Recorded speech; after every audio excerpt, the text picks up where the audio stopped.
जय हिंद साथियों, स्वागत है आप सभी का एजुकेशन केयर 6 में। रुख करते हैं एक और नई अपडेट की तरफ। देखिए, मैंने सुबह आपको एएसओ का जो वैकेंसी आया है इसके बारे में सारी जानकारी दी है। उस वीडियो का नोटिफिकेशन आप लोगों तक नहीं गया हो तो देख लीजिएगा जाकर, चैनल पे अपडेट है। और कौन कौन से छात्र इसको आवेदन करेंगे इसकी सारी जानकारी हमने संपूर्ण विश्लेषण किया है। उसी तरह यहाँ पर एक और वैकेंसी का अपडेट है दोस्तों, जो कि ये जूनियर क्लर्क का वैकेंसी है। और दूसरा जो अपडेट है आपका, ये रिपोर्टर और स्टेनो के रिगार्डिंग ये अपडेट वैकेंसी है। यहाँ पे स्टेनो की भी वैकेंसी है, रिपोर्टर का भी वैकेंसी है, पर्सनल असिस्टेंट का भी वैकेंसी है। 3 तरह का वैकेंसी है यहाँ पे। तो इन 3 वैकेंसीज में कितने पोस्ट हैं, इस जूनियर क्लर्क के कितने पोस्ट हैं, और इनका एग्जाम पैटर्न क्या है, एलिजिबिलिटी क्या है, और एज लिमिटेशन क्या है, यहाँ पर सिलेबस क्या होगा, इनका कब एग्जाम होगा, इन सब के बारे में जानकारी आपको इस वीडियो के माध्यम से देने जा रहे हैं। तो कितने छात्र ऐसे हैं जो कि चाहते हैं कि इसमें आपका जॉब लगे और आप चाहते हैं कि यहाँ पर बिहार सचिवालय में आप नौकरी करें, कमेंट सेक्शन में कमेंट करके एक बार जरूर बता दीजिएगा। चलिए, वैसे पहले तो यहाँ पे हम उनकी बात करते हैं जो कि एडवर्टीजमेंट संख्या 3/2024 है, जहां पे आप लोगों का 3 तरह का वैकेंसी है। और उसके बाद फिर हम क्लर्क के ऊपर आएंगे, कितनी वैकेंसीज वहां पे दी गई हैं। देखिए, यहाँ पर प्रतिवेदक का यानी रिपोर्टर का पोस्ट है, सहायक का पोस्ट है, निजी सहायक, और यहाँ पे जिसको हम लोग कहते हैं पर्सनल असिस्टेंट, और स्टेनो यानी कि आशुलिपि का भी पोस्ट है। तो इसके लिए भी आप फॉर्म जो है ना 29 तारीख से लेकर 15 फरवरी के बीच में ही भरेंगे। इसका अलग से आपको फॉर्म भरना है, ठीक है। वहां पर मैंने जो सुबह आपको वीडियो बना के बताया था, जहाँ पे प्रशाखा पदाधिकारी का पोस्ट आया हुआ है, उसके लिए जो छात्र आवेदन करेंगे वो करेंगे अलग से आवेदन, और इसके लिए आपको अलग से आवेदन करना होगा। लेकिन यहाँ पे देखिएगा, इसमें जो है ना 3 तरह की वैकेंसीज है ना। ये 3 तरह की वैकेंसीज के लिए आपको एक ही बार आवेदन करना है। तो यहाँ पे प्रतिवेदक यानी कि रिपोर्टर का जो पोस्ट है, इसमें दोस्तों आपको 53,100 का सैलरी स्केल है। ये बेसिक है, प्लस अलाउंस आपको अलग मिलेगा, यानी कि 25-30 हज़ार रुपया और जोड़ लीजिए यहाँ पे, तो लगभग 80,000 की सैलरी यहाँ पे आपको मिल सकती है।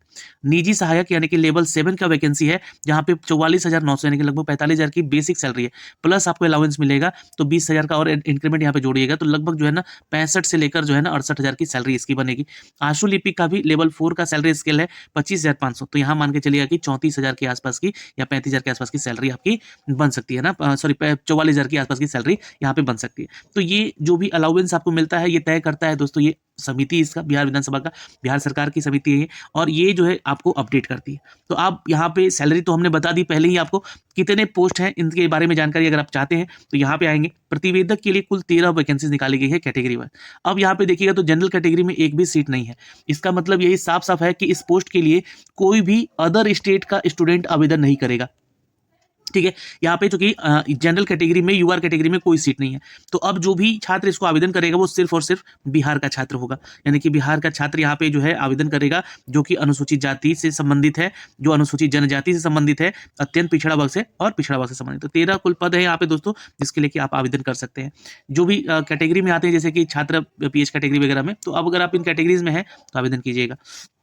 अब ऐसा ये नहीं है कि जैसे कि मान लीजिए कि सवाल यहाँ पर ये उठेगा कि सर क्या प्रतिवेदक के लिए कोई जनरल में सीट नहीं है, तो जो हम बिहार से स्टूडेंट हैं, जो बिहार में जनरल कैटेगरी या फिर ईडब्ल्यूएस कैटेगरी से संबंधित छात्र हैं, वो आवेदन कर सकते हैं क्या? तो बिल्कुल नहीं, आपके लिए भी यहाँ पे सीट नहीं है।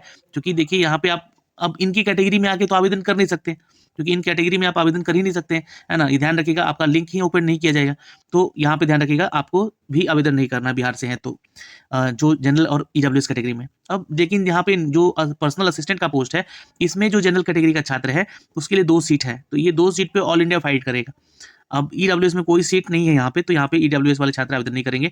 अनुसूचित जाति में 2 सीट है यहाँ पे, तो कुल मिला के ये 4 सीट है यहाँ पे। बाकी ओबीसी में कोई सीट नहीं है, ईबीसी में कोई सीट नहीं है ना, ईबीसी और ओबीसी में कोई सीट नहीं है यहाँ पे। तो ये लोग जो है आवेदन कर सकते हैं, लेकिन इनको फाइट करना पड़ेगा इस 2 सीट पे आगे, तो ये ध्यान रखना है। आगे बढ़ते हैं दोस्तों, यहाँ पे आशुलिपिक का पोस्ट है यहाँ पे 5, तो कुल मिला के यहाँ पे देखा जाए तो 5 और यहाँ पे 4, 9 और 13 है ना। तो ये कुल मिलाकर जो है ना लगभग 21 या 22 पोस्ट हैं यहाँ पे, है ना, 22 पोस्ट हैं, जिसके लिए कि आप यहाँ पे आवेदन करेंगे। अभ्यर्थियों का नागरिक होना, इंडियन नागरिक यानी ऑल इंडिया वैकेंसी है ये, तो आवेदन कर सकते हैं लोग।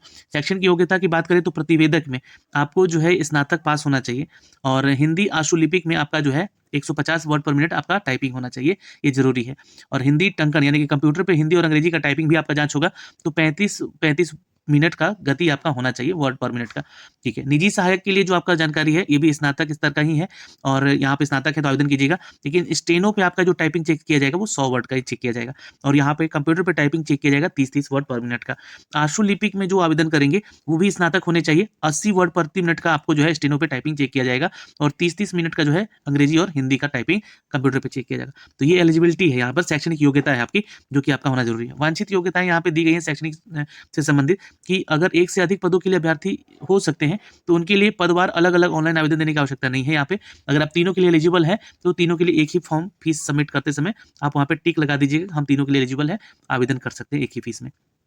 आरक्षण का लाभ बिहार के छात्रों को मिलेगा, मैंने इसके बारे में लास्ट वीडियो में भी अपडेट किया, वो वीडियो भी जरूर देख लीजिएगा, मैंने लिंक इसका डिस्क्रिप्शन में दे रखा है। यहाँ पे एज क्राइटेरिया जो है, न्यूनतम एज 21 साल है और मैक्सिमम 37 साल है।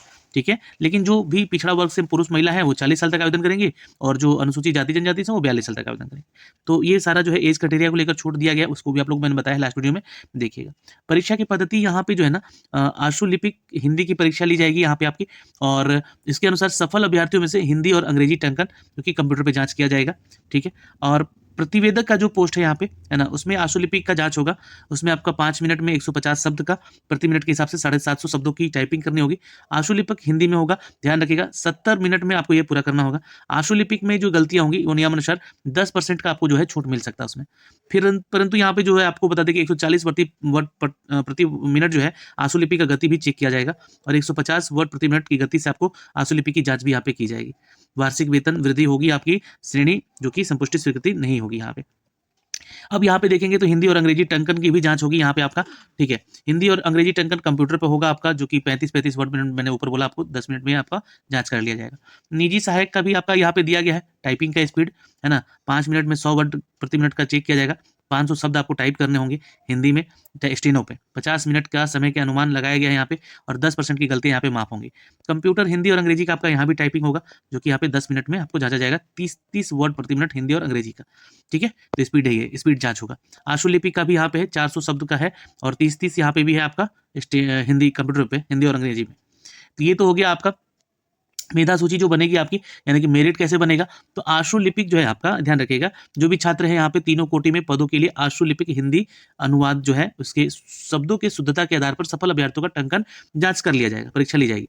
टंकन जांच परीक्षा में अर्हता प्राप्त अभ्यर्थियों में से आशु लिपिक जो कि हिंदी से अनुवाद शब्दों की शुद्धता के आधार पर मेधा सूची तैयार करके दिया जाएगा। तो ये पहला अपडेट है, यहाँ से ध्यान रखेंगे। उपयुक्त कोटियों का आरक्षणवार रिक्तियों को भरने के निमित्त आशु लिपि की परीक्षा के आधार पर पदवार अलग अलग सफल अभ्यर्थियों की मेधा सूची प्रकाशित की जाएगी।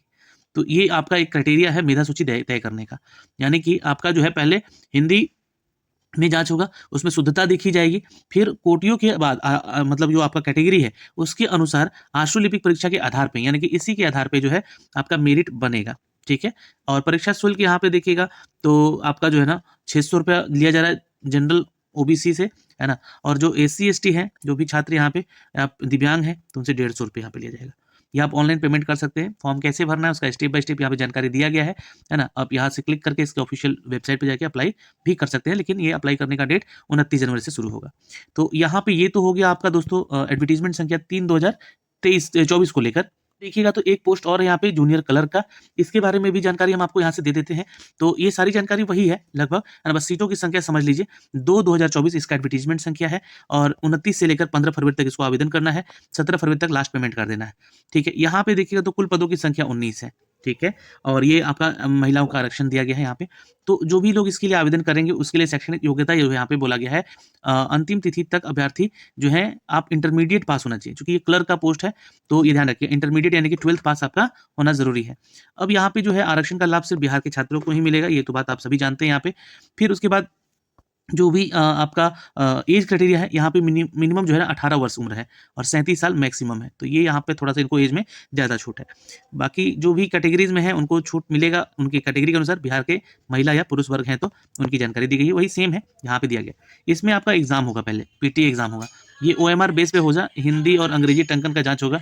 और यहाँ भी अगर आप देखेंगे तो आपका परीक्षा जो होगा वो 400 नंबर का होगा, जैसे कि प्रशाखा पदाधिकारी का था, लेकिन इसका स्तर कम होगा, 10th स्तर का यहाँ पे सारा प्रश्न पूछा जाएगा।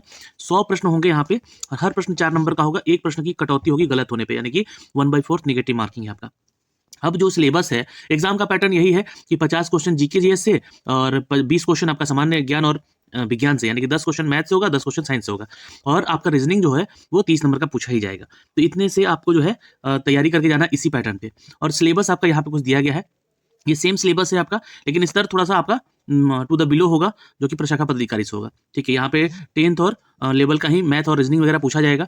बाकी जीके जीएस तो जो रहता है नॉर्मल, उसकी तैयारी के लिए आप लोग हमारा जो है ना एजुकेशन की 86 का टेलीग्राम ज्वाइन कर सकते हैं, जहाँ पे डेली आपको जो है 100 क्वेश्चन का मॉक टेस्ट भी कराया जा रहा है। तो ये आपको थोड़ा बेनिफिट देगा वहाँ पे।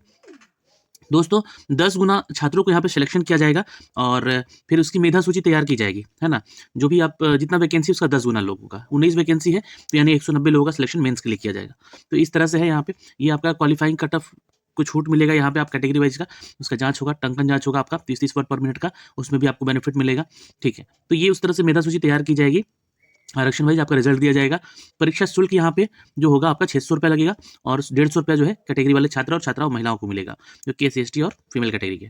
कैसे फॉर्म भरना है इसका भी पद्धति यहाँ पे दिया गया है। 15 फरवरी लास्ट डेट है फॉर्म भरने का और 17 फरवरी लास्ट डेट है आपका प्रिंट निकालने का। फॉर्म को कैसे भरना है मैं इसका वीडियो भी बना के जल्द ही बता दूंगा। तो ये सारे अपडेट्स है दोस्तों यहाँ से, ये 3 तरह की जो वैकेंसीज निकली हुई है यहाँ पे। और कोई भी आपको डाउट है इन सभी को लेकर तो कमेंट सेक्शन में कमेंट जरूर कीजिएगा, सारी जानकारी आपको यहाँ से दी जाएगी।